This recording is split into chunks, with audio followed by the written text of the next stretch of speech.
Good morning from beautiful Brisbane, Australia, and welcome to Complex PTSD TV. My name's Linda. I'm your certified trauma recovery coach, amongst many things, and welcome. Let me know where you're from. It's always good to know different parts of the globe that this is reaching. And also, if you feel comfortable afterwards, feel welcome to subscribe or share for those who are sitting in our silent majority at this time when it comes to complex PTSD. My absolute apologies that I haven't kept up to date with YouTube. I am making it a priority now that I've got so much of the back end of the complex trauma certification coming together now. Being a bit ahead of my time has meant that I've had to seek out different solutions as far as the computer side of things goes to make it all work globally for everybody. But that's another chat show, and today we're going to talk about the father wound. Now, I've been asked to do a video on the father wound because, especially in today's age, we talk a lot about the mother wound, which is definitely important as well. So how we recognise it. So we're going to go through how we recognise the father wound and how it may or may not be showing up in your life. Now, if it is showing up, don't get too upset, as in we're going to be upset and we're going to feel relief. I can recognise it. But when we're upset, we need to know that there are options to heal as well. I don't ever want you to think that there's no help to recover, because there is. There's lots of help. Okay, so if you may have a father wound, if you are unable to turn to your father for support, and it may show up as you being uncomfortable with expressing your emotions. So you may have a father wound if it wasn't safe to be vulnerable around him, and I think we need to be very clear on what vulnerable is. Vulnerable isn't about being able to spill our guts and tell everyone everything. Vulnerable is when I'm feeling something deeply and I know that I can trust you with my emotions that are really raw and real. So if that didn't happen with your dad, if you couldn't go to your dad and do that, then you're going to find it really hard to even trust people. So we might trust people, we think, oh, I trust people, or we might automatically trust people instead of taking a few steps back and going, have they earned my trust? Especially with complex PTSD, because initially, well, I know I did this, initially I just trust everybody. But I've developed a system now whereby I take things slowly, and I know that not only do I have to earn people's trust, they have to earn my trust too. And when there's a fracture in the relationship, then if it's somebody that's, good at communicating over problems, then we won't have any problems with mending that crack, okay? So you may have a father wound if you had to constantly try to prove your innocence. I mean, let's face it, we've all got those siblings that, I'm trying to think of a really nice way to say that. Their poo doesn't stink.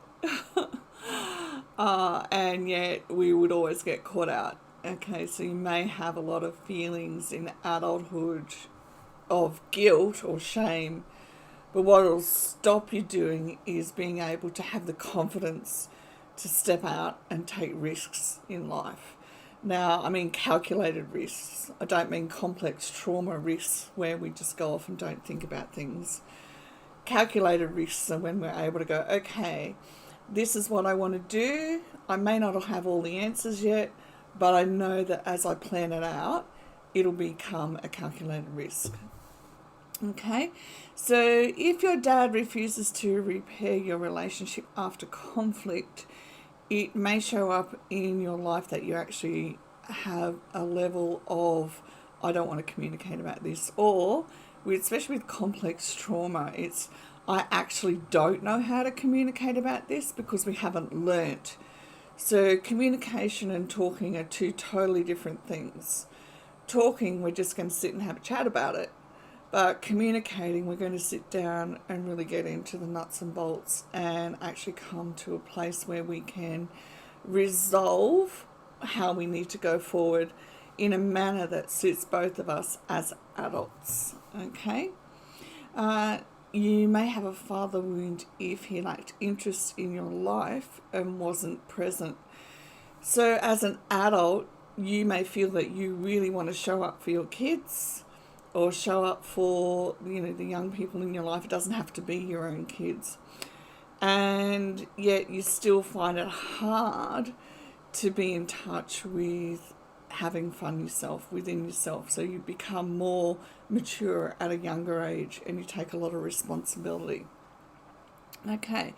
And the father wound can show up if you had to act as a parent to your father. So there'll be a lot of yearning for your father's approval, or throughout the whole of your life, unconsciously. So we begin to look for it and don't even know that we're looking for it in our actions until we begin to deal with the father wound. And I hope that all came out clearly. Sorry, it's been a weird and wacky week.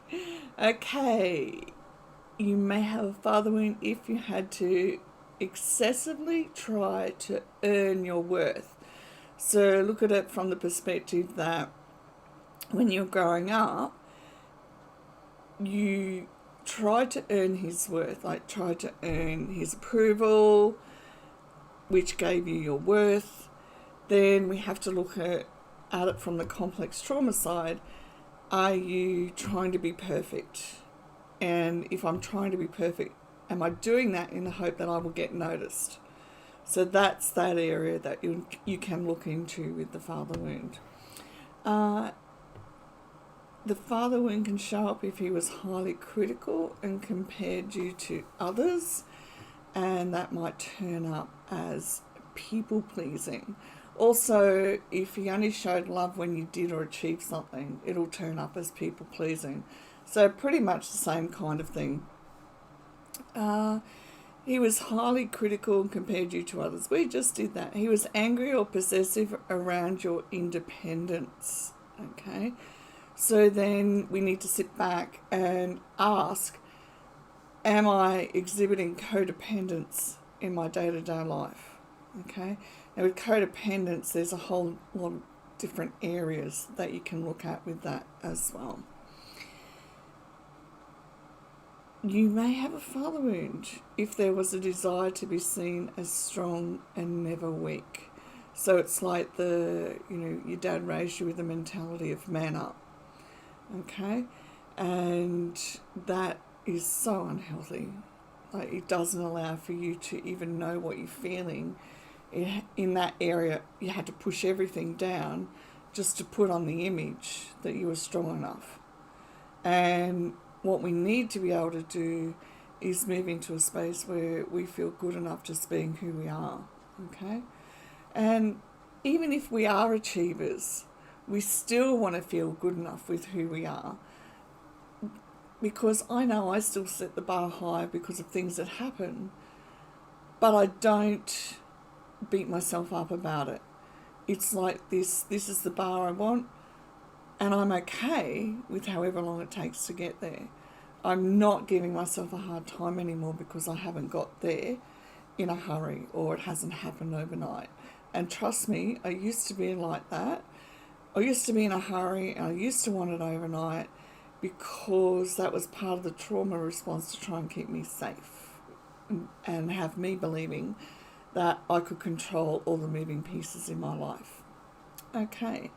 And you may have a father wound if you feel lonely in his presence, or you had an absent father.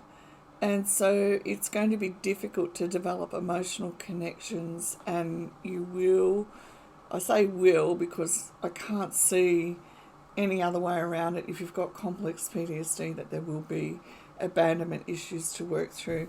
But when I say that, it's not just, oh, I've got abandonment issues. It's okay. Then I need to learn a new skill set of how I can feel emotionally safe with other people without just going, here I am, this is who I am, and accept me as I am.